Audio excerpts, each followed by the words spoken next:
You aren't just shopping, you are selling your lifespan to an invisible matrix.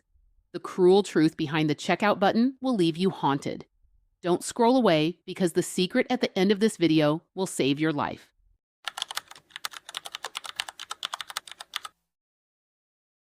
It is exactly 2 in the morning. The world outside is entirely dead, yet inside your room, the silence is so thick it feels like it is suffocating you. If you hold your breath for just a second, you can hear the chaotic, deafening screams of a mind that simply refuses to shut down. The only source of illumination is a ghostly, pale blue light radiating from a small glass rectangle, casting long shadows across a face that has long forgotten what genuine peace looks like. Your eyes are bloodshot and heavy with exhaustion, but your thumb continues to swipe, scroll, and tap in a terrifyingly robotic trance. You are physically here, trapped inside these 4 cramped walls, surrounded by the rotting corpses of your past comforts, dried up cups of overpriced milk tea, haphazardly torn cardboard boxes piled in the corner, and glittering garments bought in a fever dream, worn exactly once and then abandoned to the dust. What you are doing right now is not a harmless late-night habit. It is a desperate, silent plea for help from a soul that is slowly bleeding out. Jan warmly welcomes you and thanks you for being here with me tonight. If you find a piece of yourself in this dark reflection, please hit the subscribe button to support the channel and give me the motivation to continue bringing you more profound, truth-seeking videos like this. You have just dragged your shattered body home after another grueling day of having your spirit systematically drained in a highly toxic corporate environment.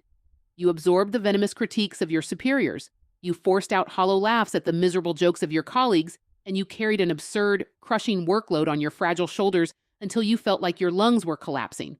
You wanted to scream, to tear it all down, to tell them all exactly how you felt. But you swallowed that scream. You chose to suffer in absolute silence, tightening your jaw to play the flawless, compliant role of a modern, mature adult. And so, when the night finally falls and the heavy societal mask is violently ripped off, you crawl toward your most reliable escape hatch, the endless abyss of online shopping apps. You click the checkout button on a breathtakingly extravagant dress, even though your calendar is entirely empty. You throw a ridiculously overpriced tech gadget into your cart just because a flashing red banner tells you it is on a flash sale. You whisper a comforting, pathetic lie to yourself in the dark. I have worked so hard today. I am so exhausted. I deserve a reward. I need to love myself. But I need you to stop right now. I need you to freeze that scrolling thumb, peer deeply into the pitch-black void of your own psyche, and answer me with brutal, agonizing honesty. Is that truly a reward? Is that the sacred privilege of self-love? Or is it just a cheap, pathetic anesthetic you inject into your veins to numb the excruciating reality of a day where the outside world chewed you up and spat you out? The devastating truth is that we are frantically using lifeless manufactured objects to bandage deeply infected psychological wounds. You did not buy that dress because you needed fabric to shield your body from the cold. You bought it because you were desperately trying to purchase the illusion of being beautiful, of being worthy of attention, of filling a gaping crater of insecurity in your chest. You did not buy that $7 sugary drink because you were thirsty. You bought it because that artificial chemical sweetness grants you a split-second hallucination of comfort, temporarily washing away the bitter, lingering taste of your daily failures. We drape our compulsive, unconscious consumerism in a glamorous, socially acceptable terminology, treat yourself, to justify our cowardice, to legitimize our desperate flight from emotional agony. But anesthetics always wear off. The numbness is merely a countdown. When the morning sun violently pierces through your curtains, when that anticipated cardboard package is finally ripped open and discarded onto the cold floor, the thrill instantly evaporates. That terrifying, hollow emptiness rushes back into your chest, but this time it is deeper, darker, and infinitely more ruthless than before. You are still exactly who you were yesterday, carrying the same deeply bruised soul and the same unresolved pain, with only one catastrophic difference. Your bank account is now as empty as your heart. That empty bank account is not an unfortunate accident. It is the highly calculated, inevitable result of a system meticulously designed to prey on your deepest psychological vulnerabilities. You must understand that you are not fighting a simple lack of willpower. You are engaged in a drastically asymmetrical psychological war against thousands of the most brilliant minds on the planet, all of whom are armed with algorithms explicitly trained to dissect your insecurities. When you are lying in that pitch black room at 2 in the morning, feeling entirely isolated, you are actually being watched. The glowing screen in your hand is tracking how long your eyes linger on a video of a perfectly curated apartment. It measures the micro hesitation before you scroll past a luxury skincare advertisement, and it calculates the precise level of your emotional exhaustion. These corporations do not just sell you lifeless products, they sell you a carefully weaponized cure for the very inadequacies they injected into your mind in the first place. They feed you an endless stream of digital perfection, flawless bodies, idyllic vacations, impossibly aesthetic morning routines, until your own reality feels inherently defective, utterly unlivable. Then, exactly when your self-esteem hits its lowest ebb, they offer you the antidote. Buy this serum, and you will finally feel beautiful. Buy this expensive ergonomic chair, and you will finally be productive. Buy this aesthetic coffee machine, and your chaotic, fragmented life will suddenly become harmonious and peaceful. It is a brilliant, entirely evil manipulation of your fundamental human desire to feel whole. We have been brainwashed into conflating purchasing power with personal healing. We are taught that the only way to process a devastating heartbreak, a humiliating day at work, or an overwhelming wave of existential dread is to swipe a piece of plastic and wait for a courier to deliver a cardboard box of dopamine. But that dopamine hit is terrifyingly brief, engineered to evaporate the moment the transaction is complete, ensuring that the hunger immediately returns, sharper and more ravenous than before. You are not a consumer to them. You are a battery. You drag yourself to a job that drains your life force, converting your precious time and energy into capital, only to hand that capital directly back to the very system that exhausted you, all in a pathetic attempt to buy back a fraction of your lost vitality. It is an endless, agonizing treadmill. You are running until your feet bleed, entirely convinced that salvation lies just one purchase away, completely blind to the fact that the treadmill has no destination. The architects of this digital age do not want you to find peace, because a peaceful person does not need to buy a scented candle to calm their raging anxiety. A person who genuinely loves themselves does not need to purchase a designer logo to validate their existence. Your continuous agonizing emptiness is the most profitable commodity on earth, and as long as you keep searching for your soul inside a shopping cart, you will remain their most obedient prisoner.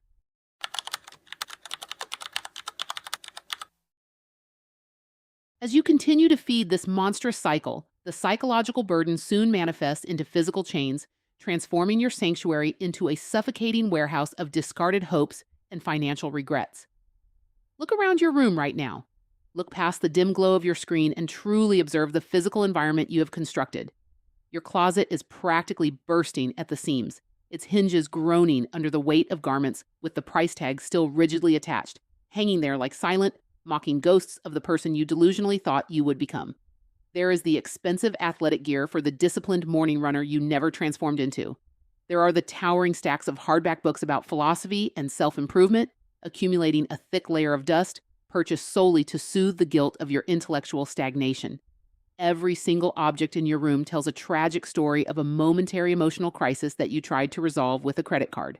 Instead of providing the comfort you so desperately craved, these possessions have now mutated into heavy, physical manifestations of your failure. They sit in the corners of your room, silently demanding your attention, draining your mental energy, and reminding you of the hard-earned money you practically set on fire. You thought you were building a nest of comfort, but you have actually constructed a luxurious prison cell. The sheer volume of your possessions is choking the very oxygen out of your living space. You cannot even clean your room without feeling a crushing wave of anxiety, overwhelmed by the sheer logistics of organizing hundreds of things you do not need, do not use, and deeply regret buying. This physical clutter is a perfect, terrifying mirror of your internal emotional chaos. We hoard these items because we are terrified of letting go of the fantasies they represent. Throwing away that unworn dress means admitting that the glamorous, confident version of yourself you bought it for does not exist. Throwing away those expensive paints means confessing that you are too exhausted by your corporate survival game to ever become an artist. And so, you keep them. You step over the boxes, you cram more items under your bed, and you allow the walls to slowly close in on you. The things you own end up owning you, demanding to be cleaned, organized, insured, and protected, stealing whatever fragmented pieces of free time you have left. You are drowning in a sea of manufactured abundance, yet you have never felt more profoundly starved. The tragedy is that we are trying to anchor ourselves in a turbulent, unpredictable world by holding onto heavy, physical things, completely failing to realize that these anchors are precisely what is dragging us down to the dark, suffocating bottom of the ocean. To break free from this meticulously constructed prison, we must be willing to endure the excruciating pain of looking at our bare, unmedicated reflection in the mirror and radically redefining what it actually means to love ourselves. For decades, the media has violently hijacked the concept of self-love, painting it in soft pastel colors and defining it as indulgence. They tell you that self-love is skipping your workout to eat a whole pizza, abandoning your budget to buy a luxury handbag, or drinking a bottle of wine to forget your stressful day. But that is not love. That is self-sabotage wrapped in a glittery ribbon. That is the behavior of an enabler, not a protector. True, profound self-love is not a spa day, it is a battlefield. It is raw, it is unapologetic, and it is entirely unglamorous. Genuine self-love is the brutal, unyielding discipline of doing what is difficult right now to protect the person you will be tomorrow.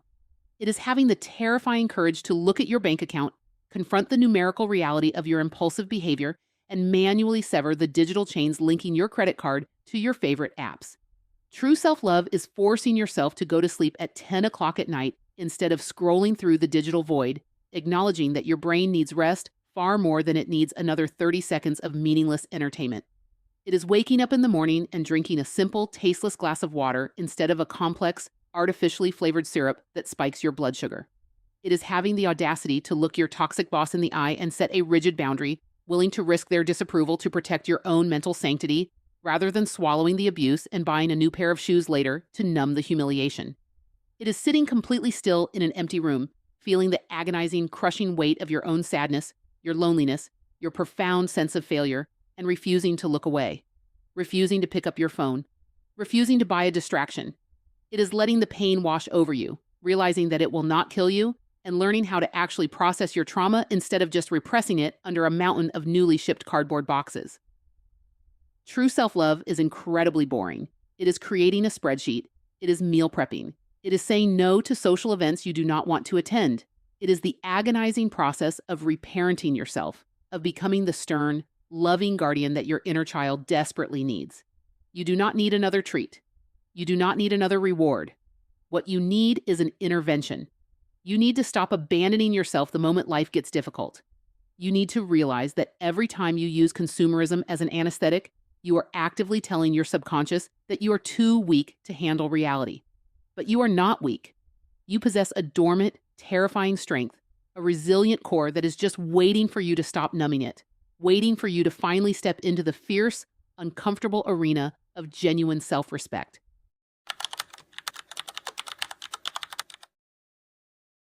Once you strip away the frantic need to buy your own happiness, you are finally left with the quiet, profound space to actually build a life you do not desperately need to escape from. The transition will not be easy. The withdrawal from the constant dopamine spikes of consumerism will leave you feeling restless, irritable, and profoundly bored. But if you can endure that initial silence, if you can resist the phantom itch to open an app and scroll, something entirely miraculous begins to happen. The suffocating fog lifts. You will wake up on a Saturday morning, and instead of frantically tracking a package on your phone, you will simply lie there, watching the dust motes dance in the golden sunlight filtering through your window. You will look at the empty corners of your room, cleared of the rotting cardboard and the heavy guilt of impulsive purchases, and you will physically feel your lungs expand.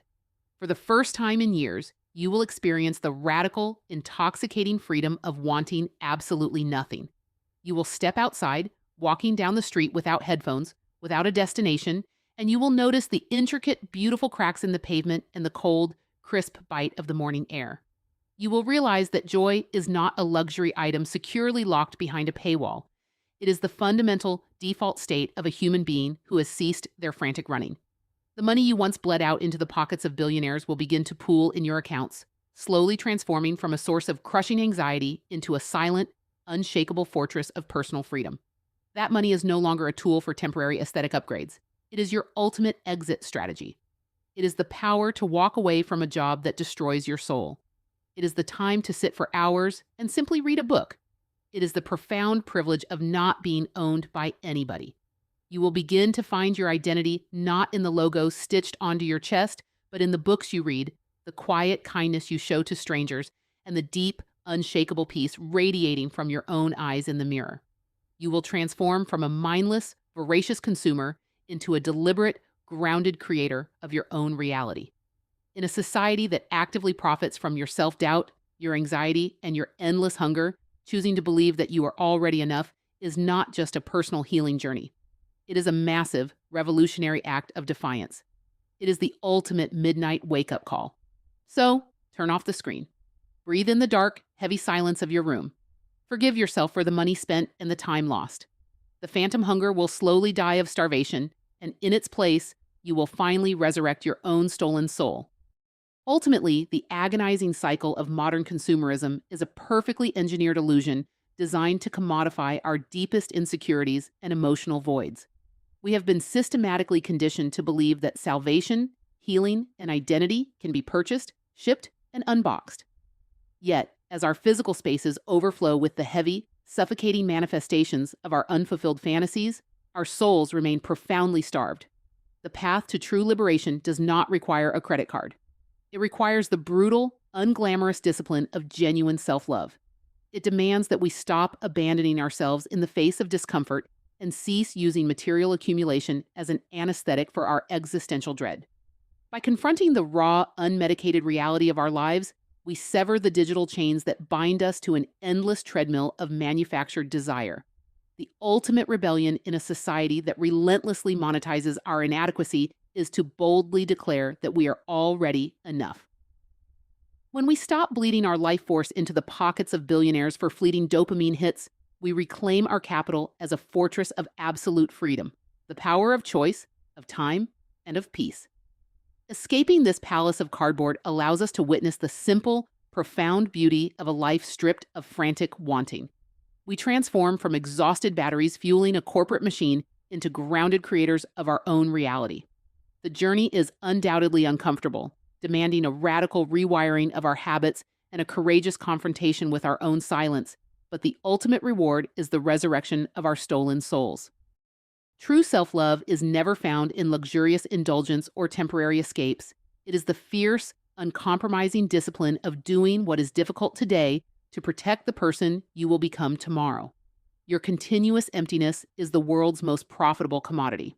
By recognizing that peace and identity cannot be bought, you reclaim your power from a system designed to keep you insecure, proving that realizing you are enough is the greatest act of modern rebellion.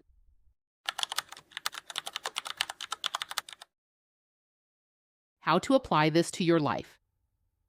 Implement a 72-hour rule. Whenever you feel the urge to buy a non-essential item, force yourself to wait 72 hours. This breaks the immediate dopamine loop of consumerism and allows your rational mind to override your emotional impulse. Embrace the boredom. The next time you feel stressed, overwhelmed, or sad, refuse to pick up your phone or open a shopping app. Sit with the uncomfortable emotion for just 10 minutes. Breathe through it and prove to your subconscious that you can survive reality without an anesthetic. Sever the digital chains. Manually delete your saved credit card information from your browser, phone, and favorite shopping apps. Forcing yourself to physically type in the numbers creates a vital point of friction that prevents mindless spending. Clear the ghost items. Identify 3 items in your room that you only bought for a fantasy version of yourself and donate them. Releasing these physical anchors will immediately lift a layer of subconscious guilt and anxiety from your daily environment. Question for you. What is one specific item you bought during a stressful time, hoping it would make you feel better, that now just sits around collecting dust? Please take a moment to drop your answer in the comments below. Sharing our experiences helps everyone realize we are not alone in fighting these psychological battles, and it creates a great space for us to learn from each other. If this video resonated with you and brought you value, please hit the subscribe button. Your support is the greatest motivation and helps the channel continue to bring you more deep, thought-provoking content like this.